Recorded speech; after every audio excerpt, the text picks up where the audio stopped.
할렐루야 샬롬 하고 할렐루야 샬롬 하고 우리 인사하십니다. 할렐루야 샬롬 샬롬 샬롬 샬롬 샬롬 샬롬. 하나님 사랑합니다. 여러분 주 안에서 사랑합니다. 오늘 신명기 말씀입니다. 1장 1절에서 8절까지 잊지 말아야 할 것이라는 제목으로 우리 함께 은혜를 나눕니다. 잊어야 산다 또한 잊지 말자, 이 두 가지가 우리 살아가면서 항상 반복이 되고 그런 대표적인 인물들이 있죠. 예, 우리가 정말 가슴 아픈 일들은 잊어버려야 된다. 하나님께서 우리에게 망각할 수 있는 그러한 은혜를 주셨다라고도 하고, 예, 정말 잊지 말고 꼭 가야 되겠다. 예, 잊지 말아야 될 것이 바로 이 신명기 말씀입니다. 신명기라는 것은 되돌아본다라는 신자를 쓰고 있습니다. 그래서 하나님 주신 계명이죠. 그것을 우리가 잊지 말고 다시 한번 돌아보는 시간, 이것이 바로 신명기의 그러한 깊은 뜻입니다. 예, 계명을 다시 한번 되새김질한다라고 하죠. 잊어서는 안 될 말씀 신명기입니다. 잊어버려야 되는 것들, 누구 더하기 인생을 산 요셉. 요셉이라는 단어, 그 말 자체가 더하기라는 뜻을 갖고 있다고 하죠. 그래서 우리는 열심히 기억하고 생각해야 될 것이 있고 비워버려야 될 것이 있다라는 건데, 신명기는 잊지 말아야 된다. Forgiven but don't ever forget 이라는 말, 그 말이 바로 폴란드 아우슈비츠에 있는 유대인 포로 수용소가 해방될 때까지 600만 명이라는 유대인들이 인종 청소라는 명목으로 가스실에서 그저 생명을 잃어버렸습니다. 2차 세계대전 이후 유대인들은 600만 명이 학살된 가슴 아픈 역사를 기억하기 위해서 뉴욕과 예루살렘 등 세계 17곳에 홀로코스트 박물관을 세웠다고 하죠. 유나이티드 스테이츠 홀로코스트 메모리얼 뮤지엄이라는 이름이 항상 붙어 있다 그래요. 이 박물관에는 죽은 이들의 사진, 유품, 죽기 전 그들이 사용했던 신발, 그리고 가방, 안경들이 산더미처럼 쌓여있는 공간도 있고요. 생체 실험용으로 사용되었던 인체의 일부도 전시가 돼 있대요. 왜냐하면 그것을 바라보면서 절대로 우리가 이 뼈아픈 역사를 잊지 말고, 예, 온전하게 살아가자라는 뜻을 갖고 있다고 합니다. 이렇게 하는 것들, 절대 이런 역사가 되풀이돼서는 안 된다. 그들이 생각하는 역사는 과거와 현재의 대화이다라고 합니다. 성경을 배우는 것도 마찬가지죠. 과거의 역사를 통해서 우리가 오늘 어떻게 살 것인가, 하나님은 그 일을 통해서 우리에게 어떤 말씀을 오늘 저와 여러분에게 해주실 것인가를 우리가 다시 한번 새겨보는 그런 시간입니다. 신명기가 율법을 다시 되새기는 이유는 이스라엘 백성들을 교육하기 위해서였고, 그 교육 방법은 뭐였을까요? 예, 모세의 설교죠. 신명기는 모세의 설교라는 말은 세 편의 설교를 묶은 설교집이라고도 할 수 있는데, 그 청중은 출애굽 2세, 그 세대 2세대 사람들이었습니다. 설교를 한 시기는 출애굽 후 40년 11월 1일로 헤스본과 바산을 정복하여 헤스본의 아모리 왕 시온과 바산왕 옥을 죽인 후 사기가 충천한 때였었고, 장소는 여리고가 보이는 요단강 동편 모압 평지였습니다. 유대 전승에 의하면 모세는 이곳에서 36일간 설교를 했다고 합니다. 모세의 첫 번째 설교인 1장부터 4장까지는 광야 40년 동안의 죄악을 회고해보자 라는 그 메시지를 갖고 있고요. 두 번째 설교는 5장부터 28장까지는 시내산에서 받은 두 돌비의 의미, 그죠? 십계명, 본질이 무엇인가를 설명하는 내용이었다고 합니다. 즉 십계명을 해설한 거죠. 세 번째 설교는 29장부터 30장까지로 하나님이 자기 백성 앞에 생명의 길과 사망의 길, 축복의 길과 저주의 길을 두셨는데, 축복의 길, 생명의 길을 택하여 가라는 내용이 기록되어 있습니다. 그리고 마지막 31장부터 34장까지는 모세의 마지막 축복과 죽음을 기록하고 있다고 합니다. 예, 모세가 이스라엘 백성들에게 율법을 반복하는 이유는 뭐겠어요? 못이 박히도록 반복해서 말씀하시는 것은 그 말씀에 믿음과 순종으로 반응하지 않았기 때문에 다시 한번 깨닫게 하려고 이렇게 열심히 설교하시지 않았을까. 오늘날과 같습니다. 보면 모세는 율법의 말씀을 반복하여 들려주고, 이것이 오늘 본문이 들려주는 첫 번째 메시지다. 잊어서는 안 되는 사건, 가데스 바네아 이야기입니다. 우리 1절부터 한번 천천히 다시 한번 읽어보죠. 이는 모세가 요단 저쪽 숲 맞은편의 아라바 광야 곧 바람과 도벨과 라반과 하세롯과 다시압 사이에서 이스라엘 무리에게 선포한 말씀이니라. 호렙산에서 세일사를 지나 가데스 바네아까지 10하루 길이었더라.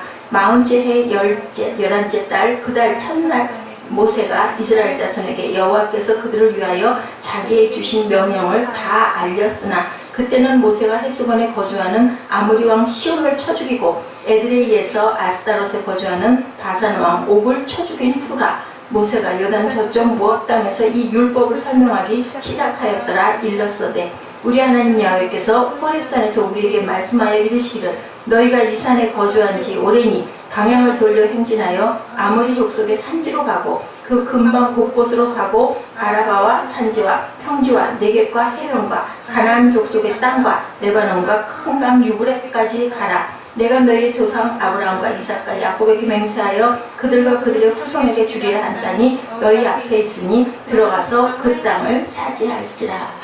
예, 승리했으니 가서 좋은 땅을 차지하라는 축복의 말씀이죠. 우리가 세 번째 잊어서는 안 되는 사건은 가데스 바네아다. 오늘 본문이 들려주는 두 번째 메시지, 38년 전, 지금 본문은 그때부터 38년 전 가데스 바네아에 있었던 일을 회고하고 있습니다. 그렇죠? 이스라엘 백성은 하나님의 진군 명령을 따라 호렙산을 떠나 크고 두려운 땅 광야를 지났어요. 그리고 마침내 가나안 땅 가데스 바네아에 도착합니다. 그때 하나님은 모세를 통하여 그들이 올라가 차지해야 할 땅에 대해서 말씀하죠. 1장 7절 8절 우리 함께 읽었죠. 방향을 돌려 행진하여 아모리 족속의 산지로 가고 그 근방 곳곳으로 가고 아라바와 산지와 평지와 네겝과 해변과 가나안 족속의 땅과 레바논과 큰 강 유브라데까지 가라. 내가 너희의 조상 아브라함과 이삭과 야곱에게 맹세하여 그들과 그들의 후손에게 주리라 한 땅 너희 앞에 있으니 들어가서 그 땅을 차지할지니라. 하나님은 들어가서 그 땅을 차지하라고 말씀합니다. 왜 하나님은 그 땅을 정복하라고 하셨을까? 그 땅이 아시아와 아프리카와 유럽을 잇는 중간 지점이고 교통과 무역 등 지정학적인 중심이어서 그랬을까? 그럴 것 같죠? 근데 아닙니다. 아브라함 때부터 약속하신 땅이니까 그곳 원주민들이 하나님과 사람 앞에 패역했기 때문에, 그리고 그곳에 하나님의 나라를 건설해야 했기 때문이다. 하나님의 그 생각과 뜻은 우리의 생각과 뜻, 우리가 볼 때 현실적으로 정말 무역의 요지이고 꼭 필요한 중심지에서 그런 것이 아니라 하나님의 나라가 그곳에 건설되어야 되기 때문이었다. 이스라엘이 그 땅을 정복하여 거기에 세울 나라는 어떤 나라였나, 우리가 나중에 또 자세하게 다시 한번 딛고 가겠지만 16, 17절에 보면 내가 그때 너희의 재판장들에게 명하여 이르기를 너희가 너희의 형제 중에서 송사를 들을 때 쌍방간에 공정히 판결할 것이며 그들 중에 있는 타국인에게도 그리할 것이라. 재판은 하나님께 속한 것인즉 너희는 재판할 때 외모를 보지 말고 귀천을 차별 없이 듣고 사람의 낯을 두려워하지 말 것이며 라고 이렇게 표현하고 있습니다. 한마디로 지금까지 그들이 살아온 세상과 사람의 나라와는 다른 나라이다. 인종, 출신 성분, 외모, 귀천 등으로 인하여 차별을 받지 않는 나라. 그들은 과거 이집트에서 노예 백성으로 차별을 엄청 받았지요. 그리고 그들 주변에 있는 고대 근동 국가들이 억압과 착취와 만연한 사회와 힘이 다스리는 사회를 이루고 있었다는 것을 우리가 압니다. 이런 세상에서 장차 이스라엘이 세울 나라는 아모스 5장 24절에 오직 정의를 물같이 공의를 마르지 않는 강같이 흐르게 할지니라 라고 말씀하신 대로 공의와 정의가 강처럼 흐르는 나라였다. 차별이 없고 균등한 기회가 보장되는 사회이고 누구나 자기의 재능에 따라 능력을 발휘할 수 있는 나라, 폭력과 부정부패가 없는 나라였습니다. 그리고 무엇보다 하나님의 말씀이 삶의 기준이 되는 나라, 하나님은 거기에 이러한 나라를 세우기 위해서 올라가서 차지하라고 말씀하죠. 그러면 이스라엘은 어떻게 그 땅을 차지할 수 있었을까? 그들이 가데스 바네아에 도착했을 때 모세는 출애굽 1세들에게 말했어요. 21절에 너희 하나님 야훼께서 이 땅을 너희 앞에 두셨은즉 너희 조상이 하나님의 말씀하시는 그 말씀대로 너희들은 살아가라. 출애굽기 33장 1절부터 3절 말씀을 근거로 합니다. 야훼께서 모세에게 이르시되 너는 내가 애굽 땅에서 인도하여 낸 백성과 함께 여기를 떠나서 내가 아브라함과 이삭과 야곱에게 맹세하여 내 자손에게 주기로 한 그 땅으로 올라가라. 내가 사자를 너보다 앞서 보내서 가나안 사람과 아모리 사람과 헷 사람과 브리스 사람과 히윗 사람과 여부스 사람을 쫓아내고 너희를 적과 끓이는 땅에 이르게 하려니와 하나님께서는 이스라엘 백성에게 그 땅을 주셨으므로 두려움 없이 주저함 없이 올라가라고 이렇게 말씀하죠. 하나님은 그들을 위하여 친히 뭐하기 때문에 싸우실 것이기 때문에 염려하지 말라. 하나님이 친히 앞서가며 싸우시면 막을 자가 없고 아무 어떤 것들이 달라와도 우리가 절대로 패배할 일이 없고 승리할 일만 남아있는데, 이 명령을 받은 이스라엘의 반응은 하나님과 하나님의 약속을 믿고 곧바로 진군에 들어갈 길을 망설이죠. 먼저 정탐꾼을 보내 살피고자 했습니다. 정탐꾼이 그 땅에 무화과 성류 포도송이를 어깨에 메고 들어와 그 땅은 젖과 꿀이 흐르는 땅이라 좋았지만 아모리 족속의 장대함과 그 성읍이 크고 그 성곽은 하늘에 닿았다는 점 때문에 절대로 들어갈 수가 없다. 우리는 그들의 발이다라고 그렇게 얘기를 하죠. 우리는 메뚜기와 같다고 얘기합니다. 그들은 지금까지 승리를 주신 하나님을 또한 잊어버리고 거대한 안액자선을 봅니다. 눈에 보이는 것들이 우리를 두렵게 하죠. 절대로 안 될 거야 라는 마음이 들게 합니다. 네, 그것만이 아니었죠. 그들은 심지어 하나님이 자기를 미워해서 가나안 족속의 손을 빌려 죽이려고 출애굽시켰다라는 황당무계한 해석을 하며 하나님을 원망합니다. 그러나 모세는 그런 그들에게 믿음을 심어주려고 애를 씁니다. 첫째, 하나님께서 먼저 가셔서 그들을 위해 싸우실 것이기 때문에 하나님을 믿고 올라가라. 30절에 너희보다 먼저 가시는 너희 하나님 야훼께서 애굽에서 너희를 위하여 너희 목전에서 모든 일을 행하신 것 같이 이제도 너희를 위하여 싸우실 것이며 이렇게 말합니다. 가나안 정복 전쟁은 하나님이 친히 싸우시는 전쟁이었고 그것을 이스라엘은 애굽에서 홍해에서도 목격을 했습니다.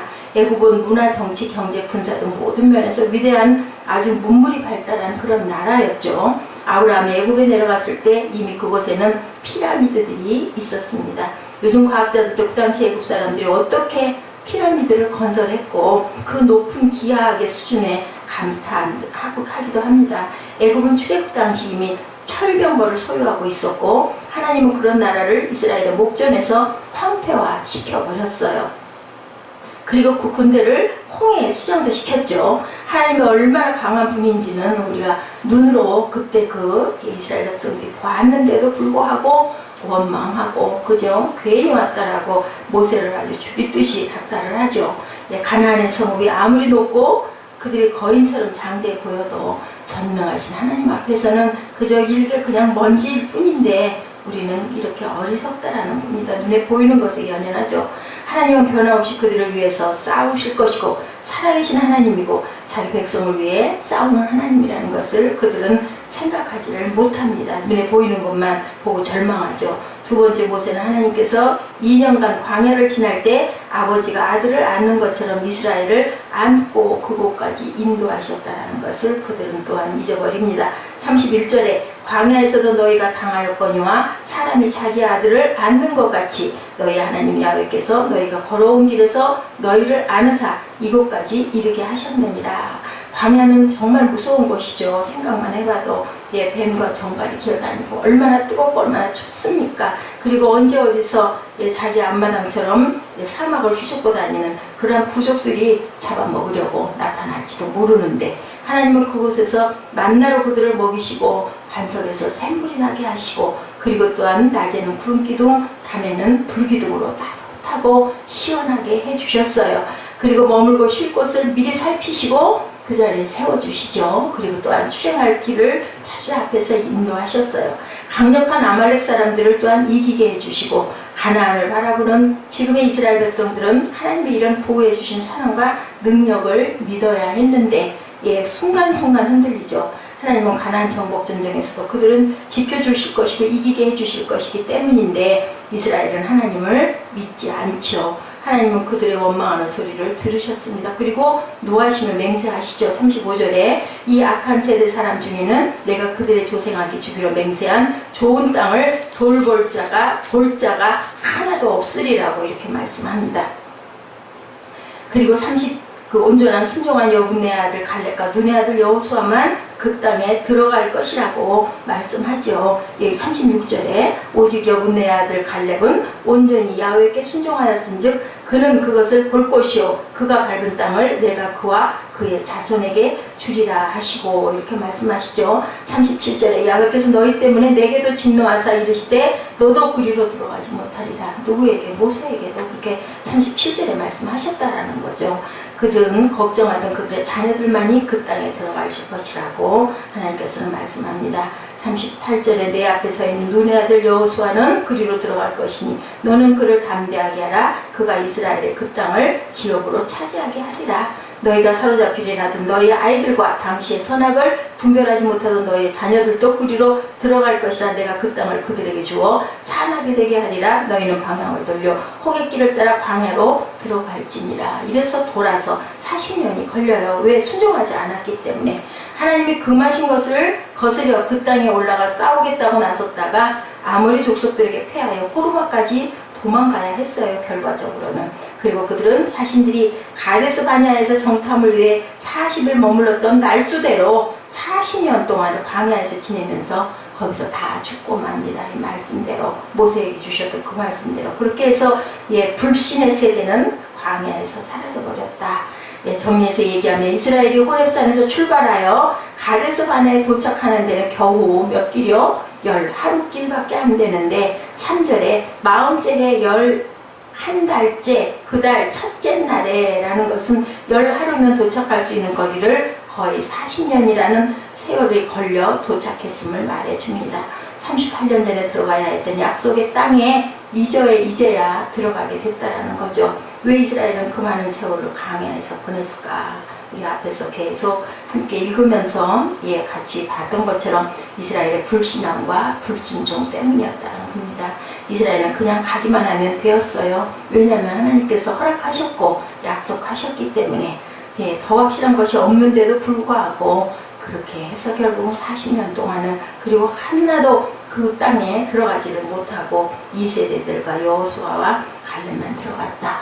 이 부분에서 우리가 모세는 38년 전에 가데스 바네아 사건을 말하는 것인데 그것이 바로 우리에게 말씀하시는 거죠. 하나님의 길을 열어주셨고 말씀하셨고 우리는 정말 좋은 세대에서 성경을 통해서 구약도 보고 신약도 볼 수 있어요. 약속의 말씀들을. 그렇다면 우리는 어떻게 해야 되겠어요? 말씀대로 살아갔을 때 우리가 가나안에 들어갈 수 있다는 것, 땅에서도 그리고 천국의 소망을 가질 수 있다는 것. 그곳에서의 불신 때문에 할아버지 할머니 세대와 부모 세대들이 다 광야에서 죽었는데 그 뼈아픈 과거를 2세대 사람들에게 다시 기억시키는 이유는 결코 잊어서는 안 될 교훈이 담겨있기 때문이다.